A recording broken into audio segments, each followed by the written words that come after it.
Eu sou o tio Rony e hoje nós vamos estudar a célula e o microscópio. Vem comigo!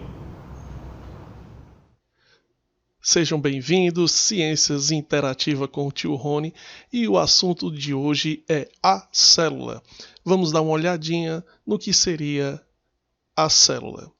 Nós estamos na nossa quinta aula e vamos nós. A célula é a menor unidade estrutural e funcional dos seres vivos. Em resumo, é a menor coisa onde cabe a vida. É a menor unidade básica da vida. Aqui embaixo você tem um neurônio, que é uma célula responsável pela transmissão do impulso nervoso. Não se preocupe com isso agora, a gente vai ver mais tarde. Ao lado nós temos um espermatozoide, que é o gameta masculino. E ao lado do espermatozoide nós temos uma ameba, um protozoário. As três são células. E a teoria celular diz que tudo que é vivo é formado por células. Ainda diz que toda célula vem de outra célula.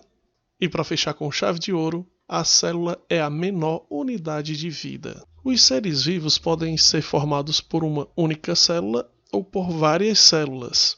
Quando ele é formado por uma única célula, a gente diz que ele é unicelular. Celular, célula. E quando ele é formado por várias células, a gente chama ele de pluri, né? O plural, pluri, várias.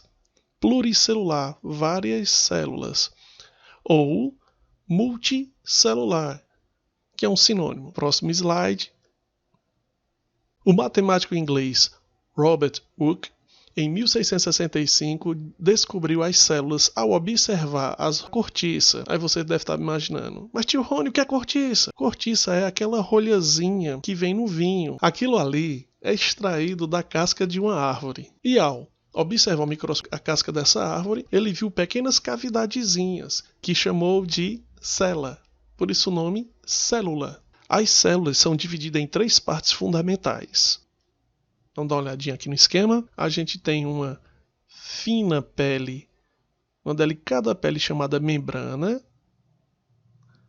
Aqui dentro a gente tem um gel, uma água chamada citoplasma. No interior a gente tem um núcleo. Aqui também tem uma membrana, a gente chama membrana nuclear. Por isso que vem o nome, ó, núcleo. E aqui dentro espalhado o DNA. Esta imagem aqui tem uma altura, ela também tem o comprimento, então ela é bidimensional, ela tem duas dimensões. Na próxima, eu vou apagar aqui, ó. Nós temos novamente uma célula, ela está cortada ao meio, como se a gente pudesse cortar uma laranja, para ver seu interior. Ela tem três dimensões, mas antes vamos estudar suas partes. Está aqui a membrana, essa aguinha, tipo um gel, né? Como se fosse aqui uma pequena piscina, ó. Seria o citoplasma. Aqui no seu interior, o núcleo com outra membrana, dentro dele o DNA. E aqui nós temos três dimensões. Nós temos a altura, comprimento e a largura, como fosse um risco entrando para dentro da tela. Então aí nós temos três dimensões. Então vamos lá. Só para fixar o conteúdo, a célula tem três partes: membrana plasmática, citoplasma e o núcleo. Show de bola, próximo slide. Aqui nós vamos ver as funções de cada parte dessa. Função da membrana plasmática. Quem escolhe o que vai entrar e sair da célula. Beleza? É como se fosse uma porta de uma sala. Para entrar e sair dessa sala tem que passar pela porta. E a porta é quem escolhe quem entra e quem sai.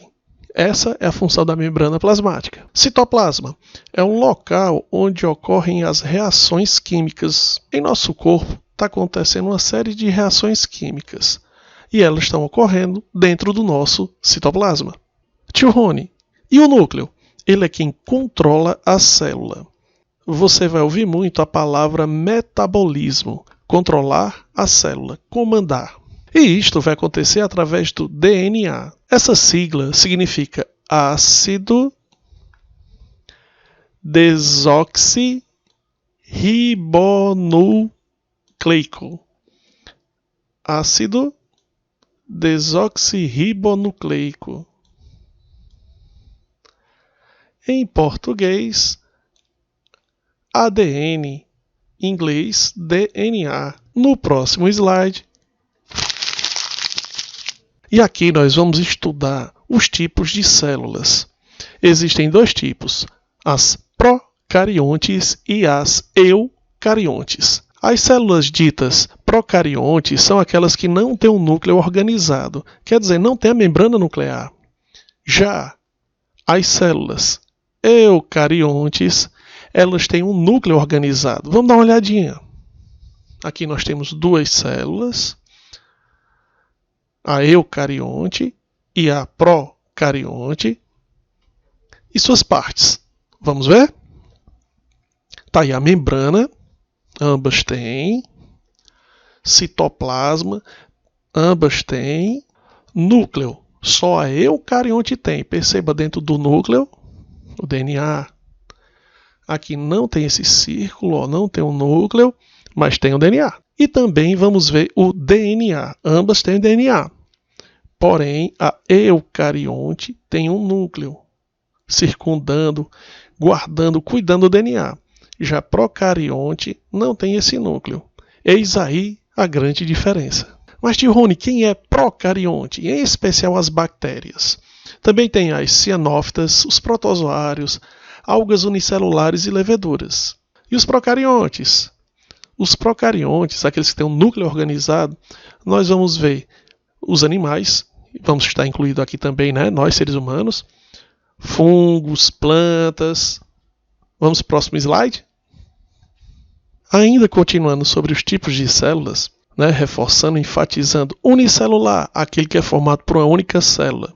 Está aqui, ó, esse desenhozinho. Ele seria só uma única célula. E olha o tamanho deste outro rapaz que quer devorá-lo. Ele seria um organismo pluricelular, formado por várias células.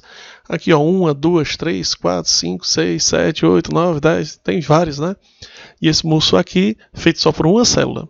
Na imagem abaixo, nós temos bactérias se reproduzindo, ó. Aqui são bacilos de bactérias, né?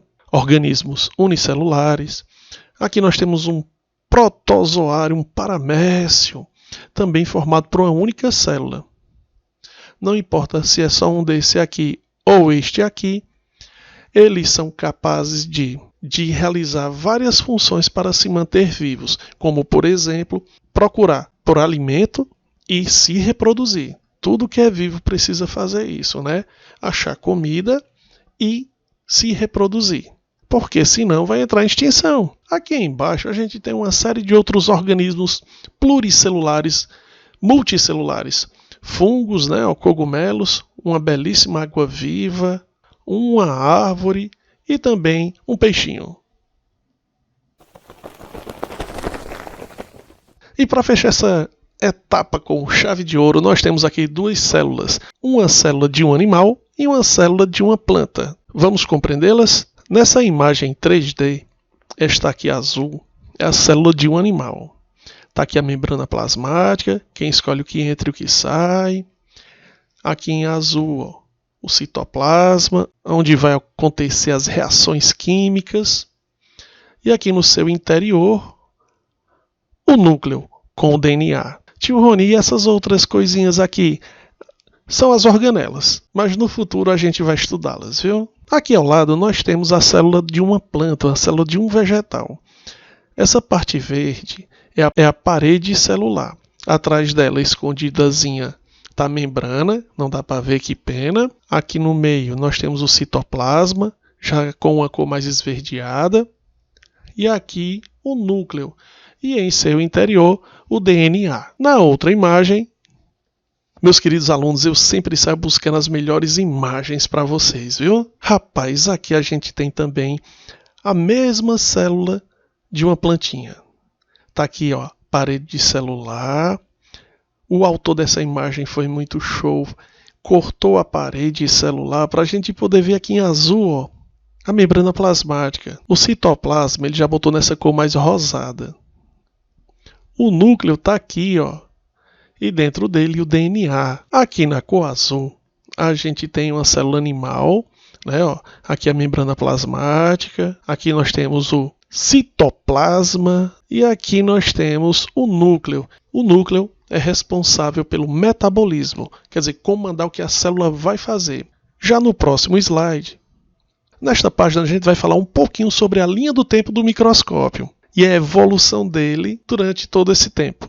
O crédito da invenção é dado a um pai e a um filho, Hans Janssen e Zacarias, ambos holandeses. E no próximo slide, um outro holandês, Anthony van Leeuwenhoek, e o seu protótipo de microscópio. Tecnicamente é uma placa metálica presa a um parafuso.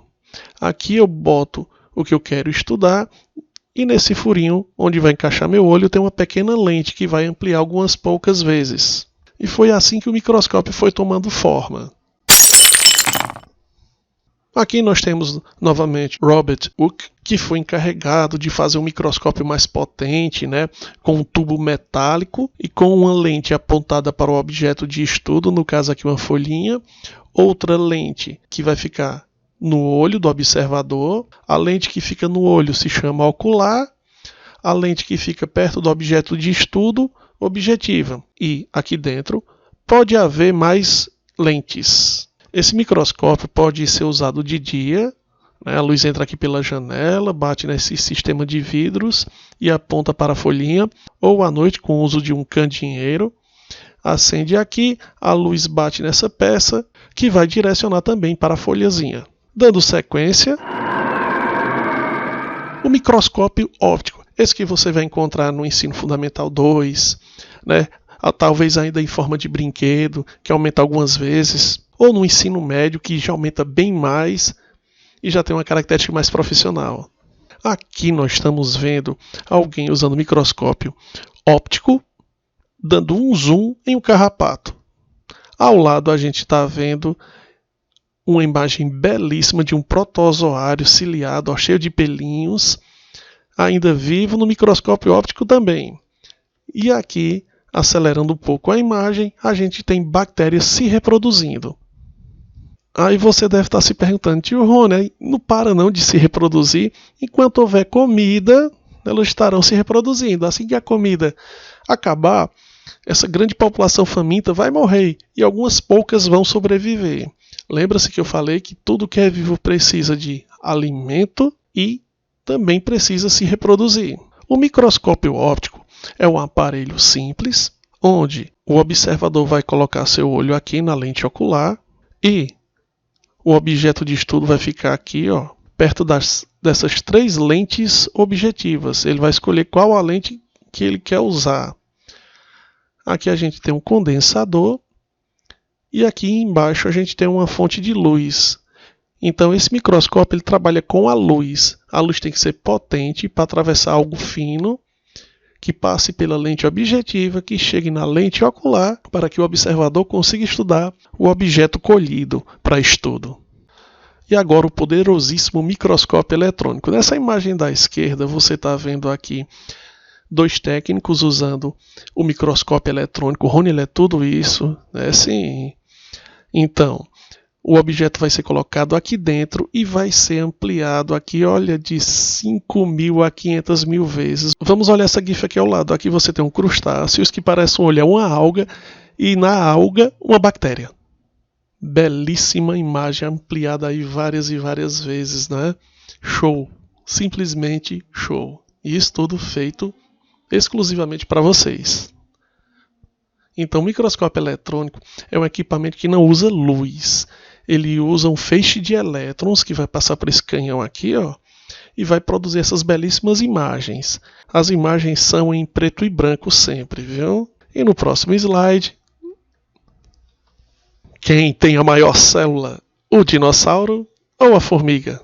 Eis a questão. Talvez você pensou que fosse o dinossauro. Ambos têm as células do mesmo tamanho. Só que o dinossauro, por ser maior, tem mais células. A formiga, por ser pequenininha, diminuta, nanica, ela também tem células do tamanho do dinossauro. Então não importa o tamanho do organismo, se é o maior homem do mundo ou a menor anã. Tá aí, ó, eles no Egito, lá nas pirâmides. Então esse gigantão aqui, ó, e essa anãzinha, eles têm as células do mesmo tamanho. Que incrível, né? Você já imaginou, em um ovo 100 vezes maior que o ovo da galinha? Ia dar uma bela de uma gemada, hein? A ave elefante, uma ave já extinta entre os séculos 17 e 18, daqui em algarismo romano, ela foi extinta, porém alguém encontrou um fóssil, um ovo. Olha o tamanho. Tá aqui o ovo da galinha e tá aqui o ovo da ave elefante. Já que falamos do maior ovo, por que não do menor? Várias pessoas no mundo criam galinhas e aqui e acolá parece algo diferente. Lá nos Estados Unidos, lá na China, várias pessoas acreditam que sua galinha colocou o menor ovo do mundo. Esse aqui mede apenas 1,8 centímetros, menos que 2 centímetros. Está aqui um ovo normal da galinha e esse que é um dos menores do mundo. E agora nós vamos para as nossas atividades. As células eucariontes possuem um núcleo organizado e as procariontes possuem um material genético DNA espalhado no citoplasma. Marque o item que contém organismos apenas procariontes. Vamos lá? A. Animais. Eucariontes. Plantas. Eucariontes. Fungos. Os cogumelos. Eucariontes. Bactérias. Opa! Achamos nossa resposta. Mas vamos olhar todas. E os protozoários? Eucariontes. Então, resposta certa, letra D. E aí, acertou? Não? Volta ao exercício, lê tudo de novo e tenta resolver. Na atividade número 2, nós temos o seguinte. A biologia celular, ou citologia, é a parte da biologia responsável por estudar o funcionamento das células e suas estruturas. Lá embaixo nós temos o comando. Analise as alternativas a seguir e marque aquela que indica corretamente o nome do pesquisador que descobriu a célula. Letra A, Theodor. B, Matias. C, Rudolf. D, Robert. E, Walter. É meu inglês hoje, hein? E aí, lembrou que foi o Robert Hooke? Letra D. Ao estudar a cortiça, observou que o material era formado por várias câmaras vazias, as quais ele denominou de células. Atividade número 3. Sabemos que as células são as unidades funcionais e estruturais dos seres vivos, ou seja, todo organismo vivo, com exceção dos vírus, possui células. Essas células podem estar unidas, formando um organismo, ou se apresentarem individualizadas, formando um ser constituído por apenas uma única célula. Assinale a alternativa que apresenta apenas organismos unicelulares. A. Vírus da gripe. Se você leu com atenção o texto, ele mencionou vírus. Então é bom ler de novo. Sabemos que as células são as unidades funcionais e estruturais dos seres vivos, ou seja, todo organismo vivo, com exceção dos vírus, possui célula. Então, os vírus não são uma célula. Letra A a gente já descarta. No momento, vale a pena gravar apenas que os vírus são acelulares. Esse A é um A de negação. Quer dizer, eles não são células. É uma pegadinha. B, um cogumelo. Um fungo. Aquele que nasce no seu jardim. Também não é. Bactérias da cárie. É, meu caro, quando você come e não escova os dentes, elas liberam ácido e faz um furinho, um pretinho no seu dentinho, no esmalte do seu dente, vai cavando, cavando, cavando, até provocar dores. E aí, uma bactéria? Tá na dúvida? Deixa stand-by. Vamos para a próxima. D. Algas ou lodo. Se você já foi numa cachoeira, em um lugar que tenha bastante água, as pedras geralmente ficam lisas, aquele negocinho parecendo um tecido verde. Aquilo ali é pluricelular. Também não pode ser a letra D. Letra E, carrapato. A gente viu que ele é um animalzinho, né? A gente viu até uma gif dele se mexendo. Ali ele também é pluricelular.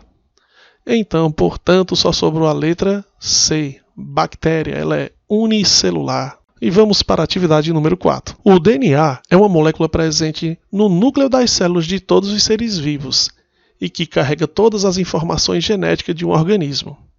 O DNA está tão compactado no núcleo da célula que, se fosse possível esticá-lo, ele teria 2 metros de comprimento.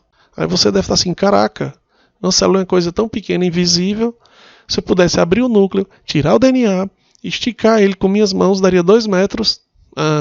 Diga o significado da sigla DNA, DNA ou ADN. O termo significa ácido desoxirribonucleico. Rony, é muito difícil esse nome. Repete um monte de vez. Chega em casa, ácido desoxirribonucleico. Papai, aprendi uma palavra nova. Ácido desoxirribonucleico. Mamãe, aprendi uma palavra nova da ácido desoxirribonucleico. Vovó, vovó, vovó. Olha, acorda, criatura. Aprendi uma palavra nova. Ácido desoxirribonucleico. Pronto. Pega um gato. Shane. Ó, Xanin. Aprendi uma palavra nova, criatura. Ácido desoxirribonucleico. Valeu? Exercício número 5. Atividade número 5. Todo ser vivo é constituído de estruturas chamadas células. A célula é a menor unidade que possui as propriedades básicas da vida. Alguns micro-organismos, como bactérias e leveduras, são feitos de apenas uma célula. Por isso são chamados de unicelulares. Seres formados por mais de uma célula são chamados de pluricelulares. Plantas e animais grandes possuem muitos bilhões de células. Cite as funções das seguintes estruturas. Membrana plasmática. Lembra? É ela quem controla o que entra e o que sai. Citoplasma é o local onde vai acontecer as reações químicas na célula. E o núcleo é quem controla, comanda a célula, o metabolismo, né? Nele há o DNA ou ADN. Ácido desoxirribonucleico. Repita, ácido desoxirribonucleico mais uma vez. Ácido desoxirribonucleico. Muito bem, clico. Com isso a gente encerra mais uma aulinha. Espero lá do fundo do coração que você tenha gostado. Um forte abraço. Continuando, vou mostrar para vocês esse aplicativo Células. Leve, rápido. Clica aqui em Células. Carrega bem rapidinho. Aqui você tem uma célula animal. Ao lado, o menu, você pode afastá-lo para aumentar a imagem, vai ficar um campo visual bem legal. Você pode girar, você pode dar um zoom. Bem legal, né? Nesta outra animação, nós temos uma célula de uma bactéria. E chamo sua atenção para o DNA. Está ali em azul escuro, ó. Ela é um organismo procarionte, quer dizer, não tem um núcleo organizado. Aqui nós temos uma célula animal, em verde a membrana plasmática. Agora, vamos visualizar o núcleo. E agora o seu DNA. Da célula animal, vamos para a célula vegetal. Tá aí, ó. Isso em amarelo é a parede celular. Esse verde mais clarinho é a membrana plasmática. Esse verde mais claro, o citoplasma. Outras células vegetais ao lado. Novamente a célula animal e a vegetal. E aqui deixa meus parabéns para a equipe que criou essa belíssima animação. Valeu! E aí, gostou da aula? Te espero na próxima. Se inscreve no canal, deixa aquele like e muito obrigado.